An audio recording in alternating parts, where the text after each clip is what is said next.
ಶ್ರೀ ಗುರುಭ್ಯೋ ನಮಃ. ಮಾಯಕಾರ ಪ್ರಭುವೇ ನಮಃ. ನಾನು ನಿಮ್ಮ ವಿದ್ವಾನ್ ಮುಗುರು ಮಧು ದೀಕ್ಷಿತ್ ಮಾತಾಡ್ತಾ ಇರುವಂಥದ್ದು. ಇವತ್ತಿನ ಸಂಚಿಕೆಯಲ್ಲಿ ಕುಬೇರನ ದಿಕ್ಕು ಬೆಳೆದ್ರೆ ಒಳ್ಳೇದಾ ಕೆಟ್ಟದ್ದಾ, ಇದನ್ನ ಕುಬೇರನ ದಿಕ್ಕು ಬೆಳೆದ್ರೆ ಒಳ್ಳೇದು ಅಂತ ಹೇಳ್ತಾರೆ ಗುರುಗಳೇ, ನಾವು ಬೆಳೆಸಿದೀವಿ ಅಂದರೆ ಆ ಸರಿ ತಪ್ಪುಗಳ ಬಗ್ಗೆ ಇವತ್ತು ನಾನು ಚರ್ಚೆ ಮಾಡ್ತಾನೆ. ಅದಕ್ಕಿಂತ ಮುಂಚೆ ಈ ರೀಲ್ ಮಿಸ್ ಆಗುವ ಸಾಧ್ಯತೆ ಇರ್ತದೆ, ಮೊದಲು ಫಾಲೋ ಮಾಡಿ, ಒಂದು ಶೇರ್ ಮಾಡಿ.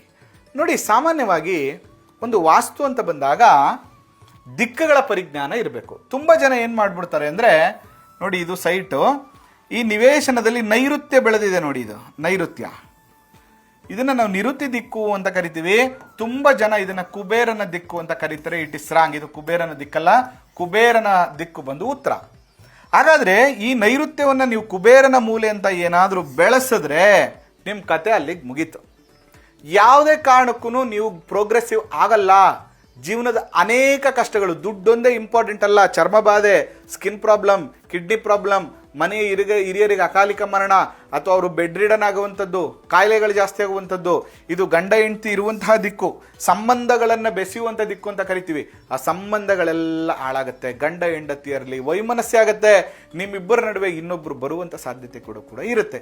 ಅದಕ್ಕೋಸ್ಕರ ಯಾವುದೇ ಕಾರಣಕ್ಕೂ ಈ ನೈಋತ್ಯ ಮೂಲೆಯನ್ನು, ಕಟ್ಟಡವನ್ನಾಗಲಿ ಮೂಲೆಯನ್ನಾಗಲಿ ಬೆಳೆಸಬೇಡಿ. ಹಾಗಾದರೆ ಅದಕ್ಕೆ ಪರಿಹಾರ ಏನು, ಹಾಗಾದರೆ ಈ ಸಂಪೂರ್ಣವಾದ ಮಾಹಿತಿ ಏನು, ಎಲ್ಲ ವಿಷಯಗಳನ್ನು ವಾಸ್ತುವಿಜ್ಞಾನ ಸಂಚಿಕೆಯಲ್ಲಿ ಪೂರ್ಣ ಪ್ರಮಾಣದಲ್ಲಿ ತಿಳಿಸಿದ್ದೀನಿ.